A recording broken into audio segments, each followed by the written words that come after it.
అమృత వృక్షాలు అనే ఈ అంశంలో ఒక్కొక్క మొక్క ప్రకృతికి పర్యావరణానికి ఏ విధంగా దోహదకారిగా మారుతూ మనందరికీ కూడా ఆరోగ్యాన్ని, ఆనందాన్ని, ఐశ్వర్యాన్ని ఎలా ఇస్తుందో వివరించుకుంటే అందులో తొలిగా తులసి మొక్క గురించి మాట్లాడుకుందాం.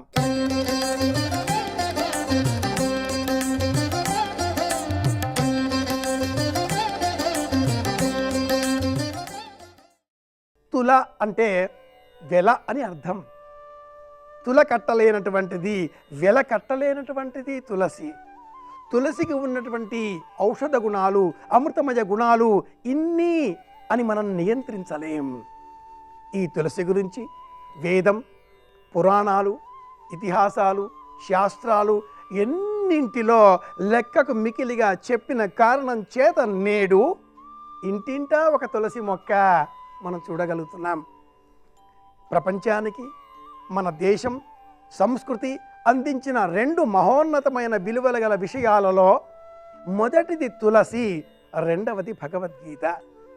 ఈ తులసి గురించి మన పురాణాలు ఏం చెబుతాయి, కథలు ఏం చెబుతాయి అని వివరిస్తే, ఆ వివేచన చేస్తే వేదవతి సోదరి తులసి విష్ణు పురాణం వివరిస్తుంది. అలాగే జలంధరుడైన ఒకానొక రాక్షసుడు శివుడితో, విష్ణువుతో యుద్ధాలు ఏర్పడిన నేపథ్యంలో ఎవరు ఇతడిని సంహరిస్తారా అనే చర్చ శివభక్తుల మధ్య, విష్ణు భక్తుల మధ్య ఏర్పడింది. ఇరువురి వల్ల కూడా ప్రాణభయం లేకుండా అనే వరం కోరగా, అలా కాకుండా నీ ఇల్లాలు ఏవైనా కారణాల చేత పాతివ్రత్య భంగం ఏర్పడిన సందర్భాలలో మాత్రమే నీకు మరణం, నీ మనస్సు ఏకాగ్రతతో ఉండకుండా అస్థిర చిత్తంగా మారినప్పుడే మరణం. ఇటువంటి వరాన్ని ఒకటి బ్రహ్మ నుంచి ఆ జలంధరుడు పొంది ఉన్నాడు. శివపురాణ కథనాన్ని మనం పరిశీలించినట్లయితే అతడి ఇల్లాలు తులసి అపారమైన పతివ్రతాత్వ ధర్మాలతో, తనదైనటువంటి శక్తితో, నిశ్చల భక్తితో శ్రీమన్నారాయణమూర్తి పైన అచంచలమైన విశ్వాసం కలిగి ఉన్నప్పటికీ జలంధరుడిని భర్తగా పొందిన కారణం చేత జలంధరుడే దైవం అనే విశ్వాసంతో ఉన్నది. ఆ జలంధరుడిని ఎలా సంహరించాలి? శ్రీమన్నారాయణమూర్తి జలంధరుడి వేషం ధరించి మాయోపాయంతో ఇంటికి రాగా, వచ్చినది తన భర్త అంటూ పరాకుగా ఒకానొక క్షణంలో చివరి భాగంలో అంశలో పాద ప్రక్షాళన నిమిత్తమే కాళ్ళు కడుక్కోవడం కోసం చెంబు నీళ్లు ఇచ్చి మరుక్షణంలో ఉలిక్కి పడింది. ఆ తులసి గ్రహించింది వచ్చిన వ్యక్తి తన భర్త కాడు అని.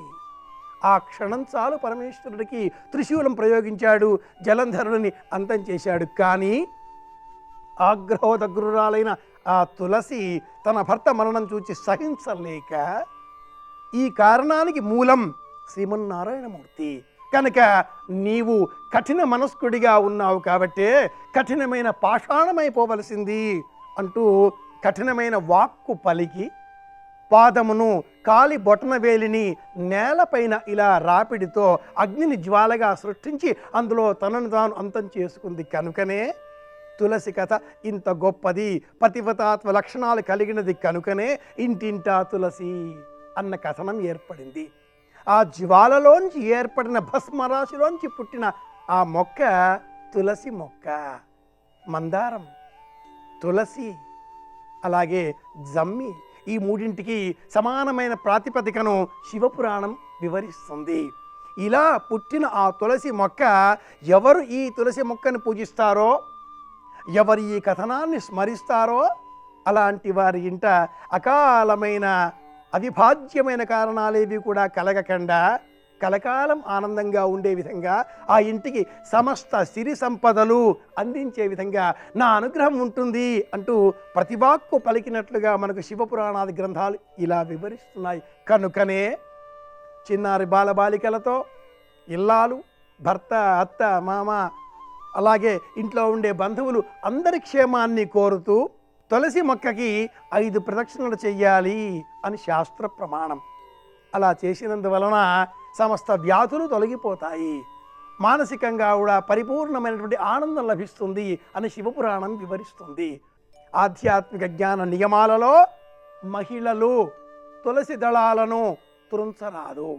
మగవారు మాత్రమే తులసి దళాలు త్రుంచాలి.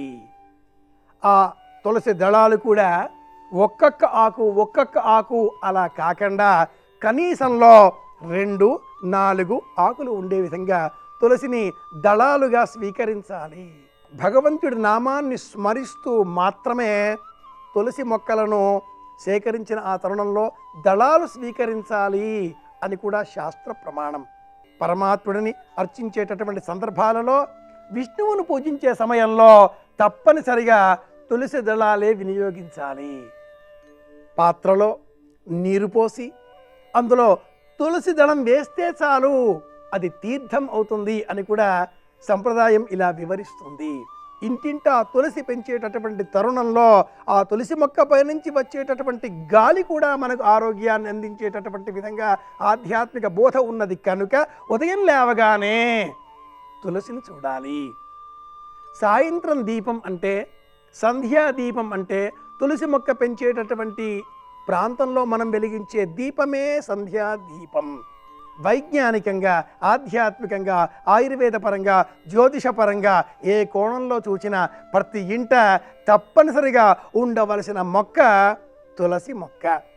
ఆధ్యాత్మిక కోణంలో గణపతిని పూజించే సమయంలో మట్టుకు తులసిని వినియోగించకూడదు అనేటటువంటి మరి ఒక నియమం కూడా చేస్తుంది. ముద్గల పురాణం, శివపురాణం, భవిష్యోత్తర పురాణం, బ్రహ్మాండ పురాణం, ఈ 4 పురాణాలలో గణపతిని ఎందుకోసం మనం తులసి దళాలతో పూజించకూడదు అనే అంశం సుస్పష్టంగా చెప్పబడి ఉంది.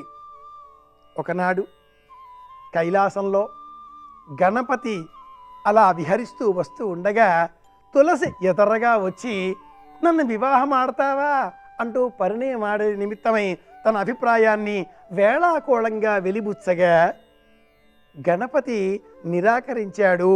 దానితో ఆగ్రహించిన ఆ తులసి, నిన్ను పూజించే సందర్భంలో నన్ను వినియోగించకుందురుగాక అంటూ ఒక కఠినమైన వాక్కు పలికినట్లుగా విష్ణు ధర్మోత్తర పురాణం కూడా ఈ వృత్తాంతాన్ని తెలియజేస్తుంది.